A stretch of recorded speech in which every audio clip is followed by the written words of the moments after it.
Isang mapagpalang araw po sa ating lahat mga idol. So nagbukas tayo ng panibago pang project ano po mga idol. Ang location po ng ating bagong project mga idol ay dito po sa San Leonardo, Bambang, Nueva Vizcaya. So bago natin silipin tong project po na ito mga idol ay nagpapasalamat po tayo ano po sa may-ari po nitong bahay sa tiwalang binigay po sa atin. Thank you so much po sa inyo mga sir and madam sa tiwalang binigay po sa atin, sa amin. Thank you so much po. God bless you po and God bless your home. So silipin natin tong project mga idol. Day 1 po ngayon. So ito yung project ano mga idol. So maraming babaguhin po dito ano. So babakbakin po yung buo itong partition po na ito no. Babakbakin po namin ito ng buo. Pati yung mga division nito magiging 2 kwarto lang po ito.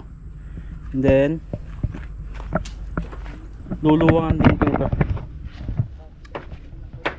Itong mga column po na ito ay babakbakin din po namin at ililipat natin dito sa banda rito.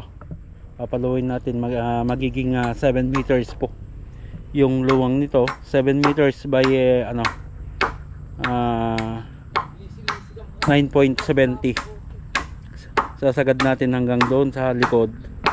Tatanggalin din po yung CR doon. And then babaguhin natin lahat.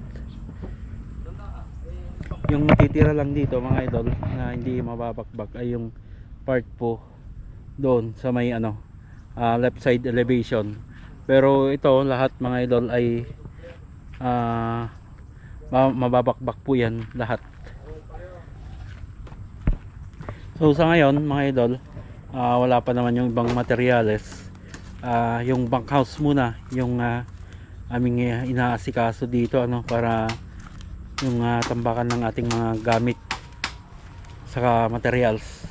So sa day 1 namin mga idol ay sa bunkhouse muna yung aming ginagawa ano po. Ayan, so dito ay dito natin i-imbak yung mga materials and then dudugtuhan din natin dito ng hihigaan ng ating mga kasamang mag-stay in sapagkat dalawang bayan po ang dadaanan namin mula sa Villaverde bago makarating po sa bayan ng Bambang. So malayo po. Kaya yung iba sa ating mga tropa, yung gagawa po dito ay stay in po sila dito sa Bambang ano po. So eto po yung sa project. Marami pong babaguhin dito mga idol. Gigibayin po itong part na ito.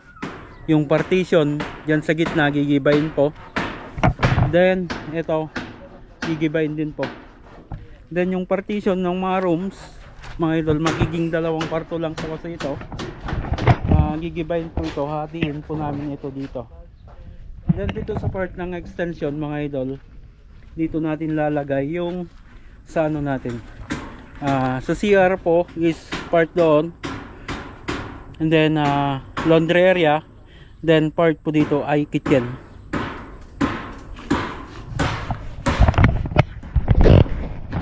So yung kayarihan nito mga idol, itong project po natin ito ay magiging ganito po.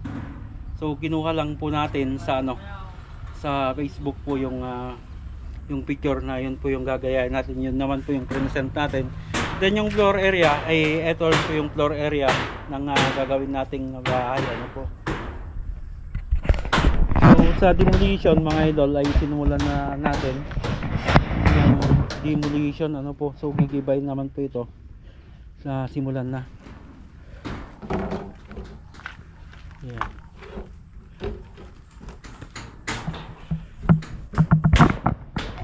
Dalawang room. So dito ay sa living area and then dito ay dining. Then may extension pa dito para sa terrace. So soon Hindi pa natin alam mga idol kung dito yung sa tindahan or dito sa part na ito. Ayan. So papaluwangin po natin to, gagawin natin 7 meters by 9.70.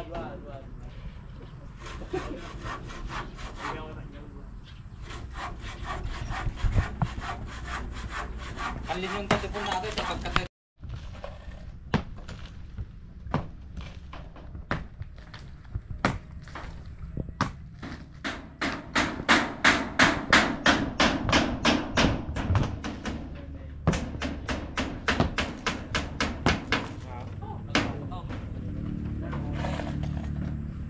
Androids. Arkila ya bayaw. Arkila. Wanan tula no magatang jay ko ya for wheels siya. Ay, arkila mo bigatay. Wala. Diyan nagtrabaho. Ano na? Arkila nga ron. Pero mayroong trike. 150. Na. 150. Ito na.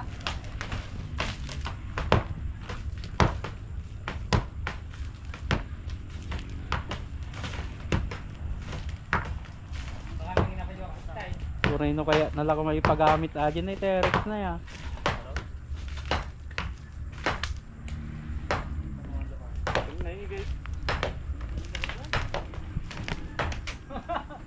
Nakahamot.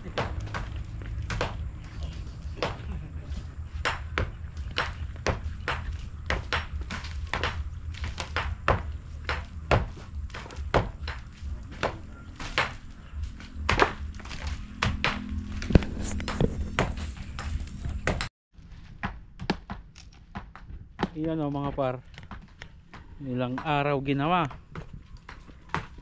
kalahating araw lang halos magiba na lahat kasama na tong mga column. Ayan o.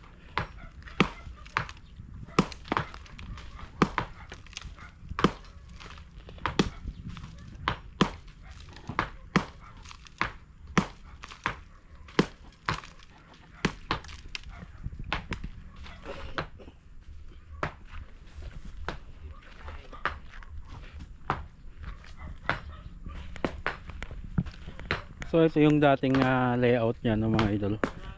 Masikip po ito, halos ano lang 2 meters po itong sa ano niya, sa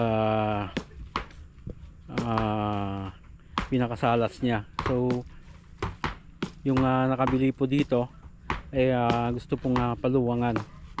So dito sa harapan mga idol, magiging 7 meters po ito. So halos 1.80 yung idudugtong natin dito. Kakaroon tayo ng column dito na panibago, then column po na panibago doon sa gilid. Then sa harapan mga idol ay additional yung sa terrace nya na 3 meters. So aabot hanggang dito po yung sa terrace.